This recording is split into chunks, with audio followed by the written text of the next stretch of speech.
ಎಷ್ಟೋ ಜನರ ಹತ್ರ ನಾವು ಕೇಳಿದೀವಿ, ಎಷ್ಟೋ ಜನ ನೀರು ಏರಿದಾಗ ಮನೆ ಮಠ ಎಷ್ಟೋ ಹೋಗಿದ್ದೀವಿ. ಆದ್ರೆ ಯಾವ ದೃಷ್ಟಿಯಿಂದ ಗೌರ್ಮೆಂಟ್ ಇಂದ ಯಾವ ಅನುಕೂಲವೂ ನಮಗೆ ಸಿಕ್ಕುತ್ತಿಲ್ಲ ಇನ್ನೊರಿಗೆ.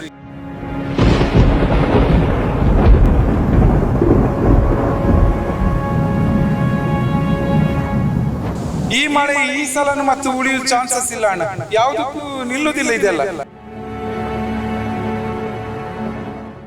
ಎಲ್ಲ ಹೋದ ನಂತರ ಬಂದ ಆಮೇಲೆ ಪ್ರತಿಯೊಬ್ರು ಬಂದ ಅದ ಸಣ್ಣ ಪುಟ್ಟ ಅದಕ್ಕೆ ಮಾಡೋದಕ್ಕಿಂತ ಇವಾಗ ಏನಾದ್ರು ಮಾಡಿದ್ರೆ ಜನರಿಗೂ ಅನುಕೂಲ, ಇಲ್ಲಿನ ಸಾರ್ವಜನಿಕರಿಗೂ ತುಂಬಾ ಅನುಕೂಲನೇ ಆಗುತ್ತೆ. ಎಷ್ಟೋ ಸಲ ಬರ್ತಾರೆ, ಏನು ಪ್ರಯೋಜನ ಇಲ್ದಿದ್ರೆ ಯಾವ್ದಕ್ಕೋಸ್ಕರ ವೋಟ್ ಬ್ಯಾಂಕ್ಗೋಸ್ಕರ ಬರ್ತಾರೆ, ರಾಜಕೀಯಕ್ಕೋಸ್ಕರ ಎಷ್ಟೋ ಎಳಿತಾಡ್ತಾರೆ. ಯಾವ್ದಾದ್ರು ಒಂದು ಚಿರಂಡಿ ಆಗ್ಲಿ, ಕಳಪತಿ ಆಗ್ಲಿ, ಯಾವ್ದೊಂದು ಕೆಲಸ ತೋರಿಸ್ತೀವಿ ಅವ್ರು ಮಾಡುತ್ತಿದ್ರೆ. ಯಾವ್ದು ಇನ್ನೋರಿಗೆ ಮಾಡುದಿಲ್ಲ, ಶೋ ತಕೊಂಡು ಬರ್ತಾರೆ, ಮಸ್ತು ಜನ ಬರ್ತಾರೆ. ಮನೆ ಕಟ್ಲಿಕ್ಕೆ ಪರ್ಮಿಷನ್ ನಮ್ಗೆ ಕೊಡದೇ ಇದ್ರೆ ದೊಡ್ಡ ಮಟ್ಟದಲ್ಲಿ ಆಗೋರು ಪರ್ಮಿಷನ್ಗೆಲ್ಲ ಕೊಡ್ತಾ ಇದ್ದಾರ. ರೆಸಾರ್ಟ್ ಇದೆಲ್ಲ ಆಗ್ತಾ ಇಲ್ವಾ ಈಗ? ನೂರಾರು ವರ್ಷಗಳಿಂದ ತಮ್ಮ ಹಿರಿಯರು ವಾಸವಾಗಿದ್ದ ಈ ಕರಾವಳಿ ಪ್ರದೇಶದಲ್ಲಿ ಬದುಕು ಸಾಗಿಸಿ ಕನಸುಗಳನ್ನು ನನಸು ಮಾಡಲು ದಶಕಗಳ ಹೋರಾಟದ ಬದುಕನ್ನ ಕಟ್ಟಿಕೊಂಡಿದ್ದರು.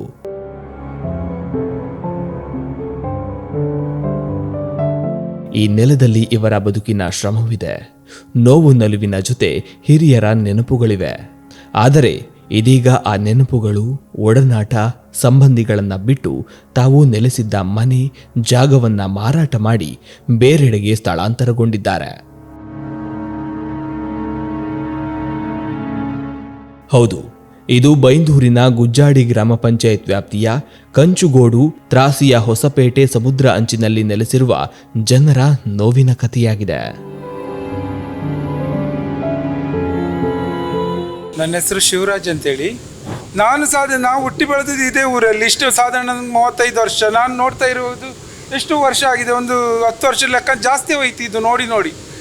ಯಾರಿನ್ನು ಇದು ಮಾಡೋದು ಅಂತ ಇಲ್ಲ. ಇವ್ರೆ ಬರ್ತಾರೆ ಅದು ಟೈಮ್ ಎಷ್ಟೋ ಕರೆದು ಕೂಡಲೇ ಬರ್ತಾರೆ, ಬಂದು ನೋಡ್ತಾರೆ, ಮಾಹಿತಿ ತಗೊಳ್ತಾರೆ, ಶೋ ಕೊಡ್ತಾರೆ, ಹೋಗ್ತಾರೆ. ಇದು ಜನರು ಬದುಕಬೇಕಲ್ಲ, ಜನರ ಪರಿಸ್ಥಿತಿಗಳನ್ನು ನೋಡಬೇಕಲ್ಲ. ಅವರು ನೋಡಿದ್ರೆ ತಾನೇ ಮಾತ್ರ ಗೊತ್ತಾಗೋದಲ್ಲ ಇದೊಂದು ಪರಿಸ್ಥಿತಿ.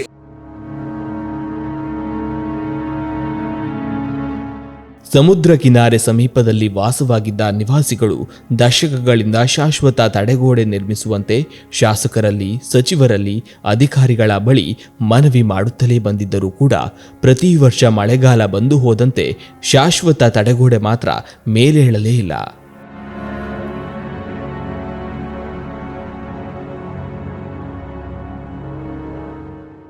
ಸಾಧಾರಣ ಎಷ್ಟೋ ವರ್ಷಗಳ ಕಟ್ಲೆ ಆಯಿತು ಇಲ್ಲಿ ಕಡಲ ಕೊರೆತ ಬಗ್ಗೆ. ಎಷ್ಟೋ ಸಲ ಸಮಸ್ಯೆ ಆಗಿ MLA ಆಗು ಎಷ್ಟೋ ಜನರಿಗಾಗೂ ಕರೆದಿದ್ದೀವಿ. ಆದರೆ ಎಷ್ಟೋ ಜನ ಬರ್ತಾರೆ, ಅದು ನೀರು ಏರುವ ಟೈಮಿಗೆ ಬರ್ತಾರೆ, ಅವರವರು ತಂದಾಗಿ ಶೋ ತಗೊಳ್ತಾರೆ, ಹೋಗ್ತಾರೆ. ಇನ್ನೊಲ್ಲಿ ಹೊಸಾಡು ಗ್ರಾಮದಲ್ಲಿ ಕಂಚುಕೋಡಿನಲ್ಲಿ ಇನ್ನೊರಿಗೆ ಯಾವುದೊಂದು ಗೋರ್ಮೆಂಟ್ ಅನುಕೂಲ ಆಗುವಂಥ ಕೆಲಸವನ್ನು ಯಾವ ನಿಷ್ಠೆಯಿಂದನೂ ಯಾವೊಂದು ಕೆಲಸನೂ ಆಗಲ್ಲ. ಪೋಸ್ಟಾಗಿ ದೊಡ್ಡ ಮಟ್ಟದಲ್ಲಿ ಹೊಸಾಡು ಗ್ರಾಮದಲ್ಲಿ ಎಷ್ಟೋ DC ಅವರು ಕೂಡ ಆಗಮಿಸಿದ್ದಾರೆ ಇಲ್ಲಿ. ಆದರೆ ಇನ್ನೊರಿಗೆ ಈ ಹೊಸಾಡು ಗ್ರಾಮದಲ್ಲಿ ಯಾವುದೊಂದು ಮಟ್ಟಿಗೆ ಒಂದು ಕೆಲಸ ಆಗ್ದಿಲ್ಲ. ಮೇಲ್ಬದಿ ಆಗಲಿ, ಚಿರಂಡಿ ಆಗಲಿ, ಯಾವುದಾಗಲಿ ಯಾವುದೊಂದು ಕೆಲಸನೂ ಈ ಹೊಸಾಡು ಬದಿಯಲ್ಲಿ ಆಗೋದಿಲ್ಲ, ಇನ್ನೊರಿಗೆ ಇಲ್ಲ. ಎಷ್ಟೋ ಜನರ ಹತ್ರ ನಾವು ಕೇಳಿದ್ದೀವಿ, ಎಷ್ಟೋ ಜನ ನೀರು ಏರಿದಾಗ ಮನೆ ಮಠ ಎಷ್ಟೋ ಹೋಗಿದ್ದೀವಿ. ಆದರೆ ಯಾವ ದೃಷ್ಟಿಯಿಂದ ಗೌರ್ಮೆಂಟಿಂದ ಯಾವ ಅನುಕೂಲವೂ ನಮಗೆ ಸಿಕ್ಕುತ್ತಿಲ್ಲ ಇನ್ನೊರಿಗೆ.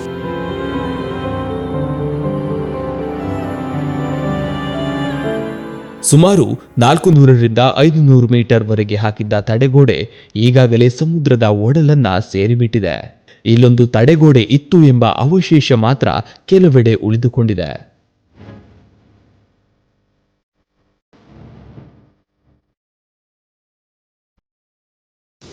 ತಡೆಗೋಡೆ ಎಲ್ಲಿದೆ? ತಡೆಗೋಡೆ ಹಾಕಿದ ಹಾಕಿದ ಮಣ್ಣಡಿಗೆ ಇದೆ ಕಾಣೆ ತಡೆಗೋಡೆ. ಅದು ಬಿಲ್ ಸ್ಯಾಂಕ್ಷನ್ ಮಾಡ್ಲಿಕ್ಕೆ ಬಂದು ಮೆಜಾರಿಟಿ ತೆಗಿತಾರೆ. ಅವರಿಗೆ ಹಾಕಿದ ಕಲ್ಲು ಅವರಿಗೆ ಹುಡುಕ್ಲಿಕ್ಕೆ ಸಿಗ್ತಾ ಇಲ್ಲ. ಇನ್ನೇನು ಮೆಜಾರಿಟಿ ತಗೊಳ್ದು ಹೋಗ್ತಾರೆ ಅವ್ರ ಬಿಲ್ಲಿಗೆ. ಸಾಧಾರಣ ಎಷ್ಟು 1000 ಕಟ್ಲೆ ದೋಣಿ ಇದೆ ಇಲ್ಲಿ. ಯಾವುದೊಂದು ಅನುಕೂಲ ನಮ್ಗೆ ಆಗ್ತಾ ಇಲ್ಲ. ಮರವಂತೆ ಬೀಚನ್ನು ಒಳ್ಳೆ ಮಟ್ಟದಲ್ಲಿ ತಗೊಂಡು ಹೋಗ್ತಾ ಇದ್ದಾರೆ. ಅಲ್ಲಿ ಹಾಕಿದ ಕಲ್ಲು ತಡೆಗೋಡೆಗೆ ಇಲ್ಲಿ ಬಂದು ಎಫೆಕ್ಟ್ ಬೀಳ್ತಾ ಇದ್ದಾರೆ. ಯಾವುದೊಂದು ಇಂಜಿನಿಯರ್ ಆಗಲಿ ಅವ್ರು ನೋಡಬೇಕಲ್ಲ, ಸಾಧಾರಣ ಜನರ ಪರಿಸ್ಥಿತಿಗಳನ್ನು ನೋಡಬೇಕಲ್ಲ.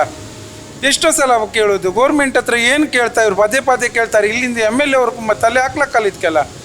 ಗೋಪಾಲ್ ಪೂಜೆ ಅವರು ಬಂದು ಎಲ್ಲರೂ ಬಂದಿದ್ದಾರೆ. ಯಾವೊಂದು ರಾಜಕೀಯ ಹೇಳ್ತಾ ಇಲ್ಲ, ಯಾರು ಪ್ರತಿಯೊಂದು ರಾಜಕೀಯವರು ಭೇಟಿಯಾಗಿದ್ದಾರೆ ಅಂಥ ಸ್ಥಳಕ್ಕೆ. ಯಾರಿಂದ ಎಂತ ಆದ್ನೆಂತ ಇಲ್ಲ ಇವರೇ, ಯಾವ ಪಕ್ಷದಿಂದ ಯಾವುದಕ್ಕೂ ಇದಾದಿಲ್ಲ. ಪ್ರತಿ ಬಾರಿ ಮಳೆಗಾಲದಲ್ಲೂ ಗಂಗೊಳ್ಳಿ, ಕಂಚುಗೋಡು, ಮರವಂತೆ ಸೇರಿದಂತೆ ಹಲವು ಕಡೆ ಸಮುದ್ರದ ಅಲೆಗಳ ಅಬ್ಬರಕ್ಕೆ ರಸ್ತೆಗಳು ಕೊಚ್ಚಿಕೊಂಡು ಹೋಗುವುದು, ತೆಂಗಿನ ಮರಗಳ ತೋಟ ಸಮುದ್ರಕ್ಕೆ ಆಪೋಷಣವಾಗುವುದು ಮುಂದುವರಿಯುತ್ತಲೇ ಇದೆ.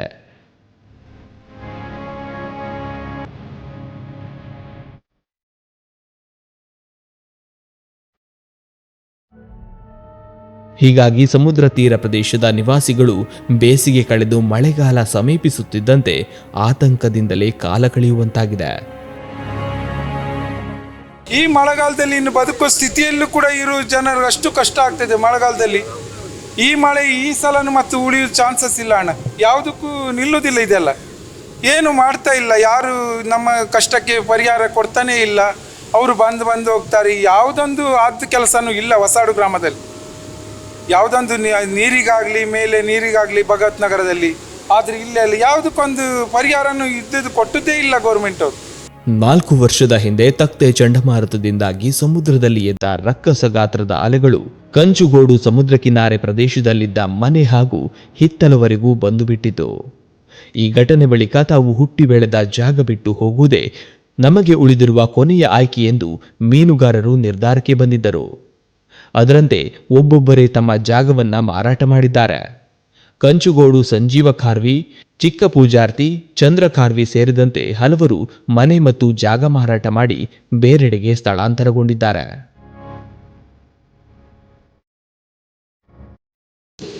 ಜಾಗ ಎಲ್ಲ ಇದ್ದವರು ಮಾರಾಟ ಮಾಡ್ತಾರೆ, ಏನು ಮಾಡ್ತಾರೆ ಮತ್ತೆ ಬದುಕೋಕೆ ಅವ್ರ ಆಗ್ತೇನೆ. ಗೌರ್ಮೆಂಟ್ ನಮಗೆ ಕೊಡ್ತಾ ಇದ್ರೆ ಯಾರ್ಯಾರಿಗೂ ಪಾಲಿಗೆ ಆಗ್ತಾ ಇದೆ ಅಲ್ಲ ಬಡವರು ಜಾಗ ಎಲ್ಲ. ಏನು ಮಾಡ್ತಾರೆ, ಜನರ ಪರಿಸ್ಥಿತಿ ಅವ್ರು ಕೇಳ್ರೆ ತಾನೇ ಜನರನ್ನು ನೋಡ್ಕೊಳ್ಳೋದು. ಯಾವುದಿಂದ ಆಗದೆ ಇದ್ರೆ ಅದು ಮಾರಾಟ ಮಾಡದೆ ಇನ್ನೇನು ಮಾಡ್ತಾರೆ ಅವರು ಬಡವರೆಲ್ಲ. ನನ್ನ ಹೆಸರು ಪ್ರದೀಪ್ ಪೂಜಾರಿ ಅಂತ, ಇಲ್ಲೇ ಸ್ಥಳೀಯ ನಿವಾಸಿ ನಾನು. ಸುಮಾರು 4-5 ವರ್ಷದ ಹಿಂದೆ ಒಂದು ತೌಕ್ತಿ ಚಂಡಮಾರುತ ಬಂದಾಗ ಈ ರೀತಿ ವಾತಾವರಣ ಸೃಷ್ಟಿಯಾಗಿತ್ತು. ಈ ಮೊದಲು ಸಮುದ್ರ ಸುಮಾರು 40-50 ಫೀಟ್ ಹಿಂದ್ಗಡೆ ಇತ್ತು. ತೌಕ್ತಿ ಬಂದ ನಂತರ ಇಲ್ಲಿನ ತುಂಬ ಈ ಮನೆ ತನಕನೂ ಬಂದು ಈ ಮನೆಯೂ ಸ್ವಲ್ಪ ಡ್ಯಾಮೇಜ್ ಆಗಿತ್ತು. ಅದ ನಂತರ ನಮ್ಮ ಸ್ಥಳೀಯ MLA ಅವರು ಬಂದು ಇಲ್ಲಿ ಒಂದು ಕಲ್ಲು ಹಾಕ್ಲಿಕ್ಕೆ ಒಂದು ವ್ಯವಸ್ಥೆ ಮಾಡಿದರು. ನಂತರ ಇದು ಅರ್ಧ ಆಗ್ತಿರುವಾಗ ಅದು ಏನು ಅಡ್ವಾನ್ಸ್ ವರ್ಕಲ್ಲೋ ಯಾವುದೋ ಒಂದು ಇದರಿಂದ ಮಾಡ್ತಾಯಿದ್ರು. ಅದು ಅರ್ಧಂಬರ್ಧನೆ ಮಾಡಿ ಹಾಗೆ ಬಿಟ್ಟೋಗಿದ್ದಾರೆ. ಅದ ನಂತರ ಇವಾಗಲೂ ಅಷ್ಟೇ ತುಂಬ ಇಲ್ಲಿ ಸ್ಥಳೀಯ ಪೂರ್ತಿ ಮೀನುಗಾರರ ಮನೆಯೇ ಇರುವುದು. ಆ ಮನೆಯೂ ಇದ್ರ ಹಿಂದ್ಗಡೆ ಇರೋ ಮನೆಯೂ ತುಂಬ ಡ್ಯಾಮೇಜ್ ಆಗಿ ಇದಾಗಿತ್ತು. ಅವ್ರ ಮನೆಯೂ ಅರ್ಧ ಬಿದ್ದು ಸಹ ಹೋಗಿತ್ತು. ಇವಾಗಲೂ ತುಂಬ ಅಪಾಯದ ಮಟ್ಟದಲ್ಲೇ ಇದೆ. ಇದ್ರ ಬಗ್ಗೆ ಯಾವುದೇ ಇಷ್ಟು ತನಕ ಯಾರು ಇದ್ರ ಬಗ್ಗೆ ರೆಸ್ಪಾನ್ಸು ಮಾಡ್ತಾ ಇಲ್ಲ. ಎಲ್ಲ ಹೋದ ನಂತರ ಬಂದು ಆಮೇಲೆ ಪ್ರತಿಯೊಬ್ಬರು ಬಂದು ಅದು ಸಣ್ಣ ಪುಟ್ಟ ಹೆಲ್ಪ್ ಮಾಡೋದಕ್ಕಿಂತ ಇವಾಗ ಏನಾದರೂ ಮಾಡಿದರೆ ಜನರಿಗೂ ಅನುಕೂಲ, ಇಲ್ಲಿನ ಸಾರ್ವಜನಿಕರಿಗೂ ತುಂಬ ಅನುಕೂಲನೇ ಆಗುತ್ತೆ.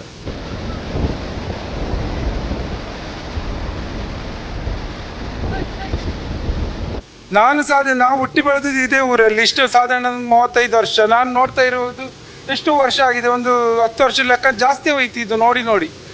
ಯಾರೇನು ಇದು ಮಾಡೋದು ಅಂತ ಇಲ್ಲ. ಇವ್ರೆ ಬರ್ತಾರೆ ಅದು ಟೈಮ್ ಎಷ್ಟೋ ಕರೆದು ಕೂಡಲೇ ಬರ್ತಾರೆ, ಬಂದು ನೋಡ್ತಾರೆ, ಮಾಹಿತಿ ತಗೊಳ್ತಾರೆ, ಶೋ ಕೊಡ್ತಾರೆ, ನ್ಯೂಸ್ ಹಾಕ್ತಾರೆ, ಹೋಗ್ತಾರೆ. ಬರೀ ಆ ನ್ಯೂಸ್ ತಗೊಂಡು ಏನು ಮಾಡೋದು? ಜನರು ಬದುಕಬೇಕಲ್ಲ, ಜನರ ಪರಿಸ್ಥಿತಿಗಳನ್ನ ನೋಡಬೇಕಲ್ಲ. ಅವರು ನೋಡಿದ್ರೆ ತಾನೇ ಮಾತ್ರ ಗೊತ್ತಾಗೋದಲ್ಲ ಇದೊಂದು ಪರಿಸ್ಥಿತಿ.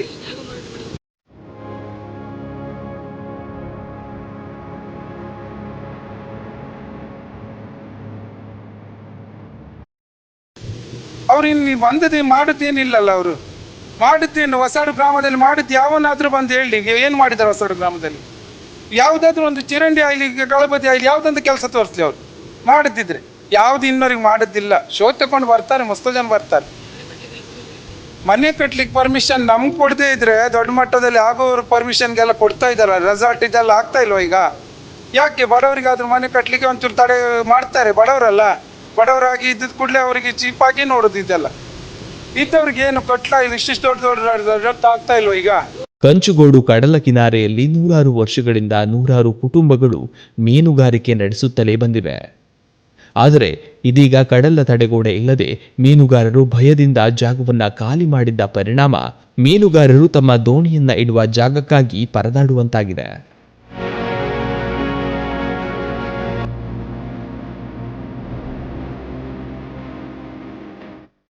ಇಲ್ಲಿ ಇವಾಗ ಏನಾಗಿದೆ ಅಂತ ಹೇಳಿದ್ರೆ ಜನರಿಗೆ ಭಯ ಇಲ್ಲ, ಸಮುದ್ರ ಸಹ ಬದಿ ಅಂದರೆ ಭಯ ಆಗ್ಲಿಕ್ಕೆ ಶುರುವಾಗಿದೆ.